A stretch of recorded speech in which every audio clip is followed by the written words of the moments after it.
મિત્રો, વાર્તા સાંભળીને તમારા હોશ ઉડી જશે। વહુ બોલવામાં જરા પણ ભૂલ ન કરતી। તને આ ઘરની વહુ બનાવવા માટે અમે તને ખરીદીને લાવ્યા છીએ। અમે તારા માયકાઓને સારી એવી કિંમત ચૂકવી છે। હવે અમે જે કહેશું તે જ તારે કરવું પડશે। જો તું તારી પોતાની જીભ ચલાવીશ તો। દોસ્તો, સાસુ સરોજના વિચારો સાંભળવીને વહુ સવિતાના કાન સૂના થઈ ગયા। તે વિચારવા લાગી કે તેને ક્યારે ખરીદીને લાવવામાં આવી અને એવી કઈ કિંમત તેના માયકાવાઓને આપી દીધી જે તેની સાસુ ગર્વથી ગણીને કહી રહી છે। તેણે પાછળ ફરીને પોતાના પતિ જીત તરફ જોયું, પરંતુ જીત તો પોતાના મોબાઈલમાં નજર માંડીને શાંતિથી બેઠો હતો। હજી પણ સરોજના શબ્દની વારસા ચાલુ જ હતી। સરોજ બોલ્યા, અરે એની તરફ શું જોવા છો? અહીંયા મારી તરફ જો। મારી સાથે વાત કર। તારા પિતાની તો હેસિયત પણ નહોતી કે તારા લગ્ન કરાવે, એ તો અમે તેમના લગ્નનો બધો ખર્ચ કર્યો। લોકો પોતાની દીકરીને દહેજ આપીને વિદાય કરે છે, પણ તારા પિતાએ તો લગ્નનો દરેક ખર્ચો મારી પાસે કરાવી લીધો। લોકો દીકરીના ઘરનું પાણી પણ નથી પીતા, પરંતુ તારા પિતાએ તો અમારું ઘર જ લૂંટી લીધું અને બદલામાં અમને શું આપ્યું? આ નકામી અને ઉપકાર ભૂલી જાય એવી દીકરી, જે આજે મારી સામે ઊભી રહીને મોટી જીભ ચલાવે છે। સરોજ જે મોઢે આવે તે બોલી રહ્યા હતા। સરોજ આ ઘરની માલિક હતી। તેના પતિ ઘણા વર્ષો પહેલા દુનિયાથી વિદાય લઈ ચૂક્યા હતા, પણ જતાં જતાં સારી એવી સંપત્તિ છોડીને ગયા હતા, જેના પર સરોજને ખૂબ ગર્વ હતો। તેને એકમાત્ર પુત્ર જીત હતો। જીતને ન તો અભ્યાસમાં રસ કે કોઈ કામ ધંધામાં। 12મા ધોરણમાં નિષ્ફળ અને આખો દિવસ રખડું। દોસ્તો સાથે આમથી તેમ ફર્યા કરતો, અને આવા છોકરાને દીકરી કોણ આપે? જો કોઈ આપવા તૈયાર થાય તો જીતની રખડતી વાતો તેના સુધી પહોંચી જતી। માણસ પાસે સંપત્તિ લાટ હોય, પણ જો છોકરો કમાવનો હોય તો એ આ સમયમાં ટકી પણ ન શકે। સરોજ બીજા રાજ્યમાંથી સવિતાને શોધીને લાવ્યા હતા। સવિતા ખૂબ સુંદર, ભણેલી ગણેલી, પણ ગરીબ પરિવારની દીકરી હતી। જ્યારે સરોજે સવિતાના પિતા પાસે લગ્નનો પ્રસ્તાવ લઈને ગઈ ત્યારે તેઓએ સ્પષ્ટ કહી દીધું કે તેમની પાસે વ્યવસ્થા નથી, તેથી તેઓ સમૂહ લગ્નમાં દીકરીના લગ્ન કરશે। પણ સરોજને એ વાત મંજૂર નહોતી। એક તો સમૂહ લગ્ન એના સ્તર પ્રમાણે ઊંચા ન હતા, અને બીજું તેના પરિવારના મોટા લોકો હાજર હશે એટલે તેનું સત્ય ખુલ્લું પડી જાય તો લગ્ન પણ તૂટી જાય। એટલે સરોજ બોલ્યા, જુઓ વેવાય, તમે ચિંતા ન કરો, લગ્નનો બધો ખર્ચ હું ઉઠાવી લઈશ।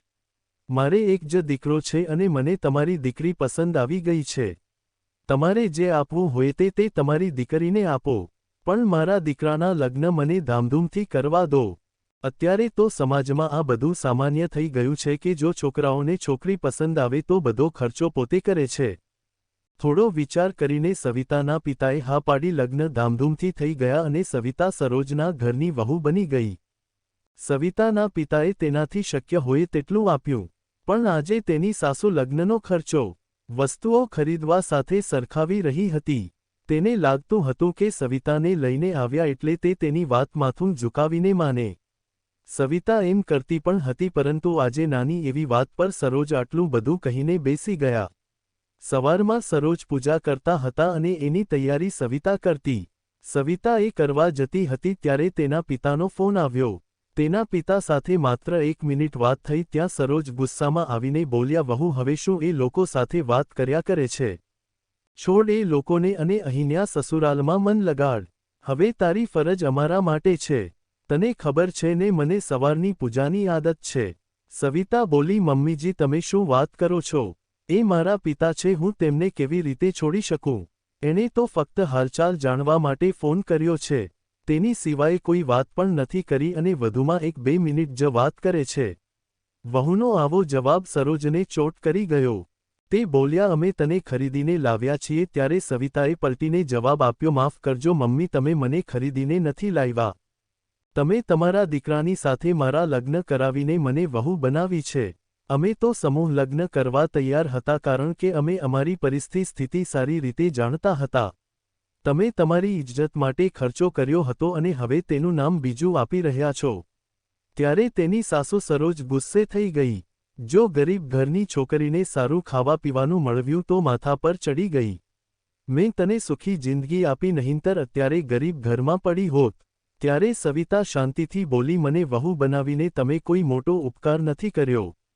તમને સારી રીતે ખબર છે કે હું કેમ તમારી વહુ બની. તમે તમારા દીકરાની ખામીઓ છુપાવવા માટે મને પસંદ કરી, નહીંતર તમને તમારા છોકરા માટે કન્યા મળતી જ નહોતી. સરોજ જીત તરફ જોઈને બોલ્યા, જો તારા કારણે મારે શું સાંભળવું પડી રહ્યું છે? તે જો ભણવામાં ધ્યાન આપ્યું હોત અને કામ ધંધો કર્યો હોત તો આવી વહુ આપણા ભાગ્યમાં આવીત નહીં. ત્યારે જીત બોલ્યો, મમ્મી તમારી ભૂલ મારી ઉપર ન નાખો. તમે જ ખોટું બોલીને આ લગ્ન કરાવ્યા. એને ખબર પડી છતાં એ ચૂપ રહી અને તમે જો એને આવી વાતો બોલશો તો એ જવાબ તો આપશે જ ને. જો તમે માન આપશો તો માન મળશે. હું પહેલાં કમાતો નહોતો પણ હવે કામ કરીને કમાઈ રહ્યો છું. તમે તમારી ઇજ્જત માટે પૈસા ખર્ચ્યા, તમારે તેને વહુ ખરીદવાનું નામ ન દેવાય. પોતાના દીકરાએ પણ વહુનો પક્ષ લીધો, તેથી સરોજ ચૂપ થઈ ગયા. તો મિત્રો, આખરે માન આપશો તો માન મળશે. આવી જ વાર્તા સાંભળવા માટે ચેનલને સબસ્ક્રાઇબ અને વિડીયોને લાઇક કરજો દોસ્તો. ધન્યવાદ.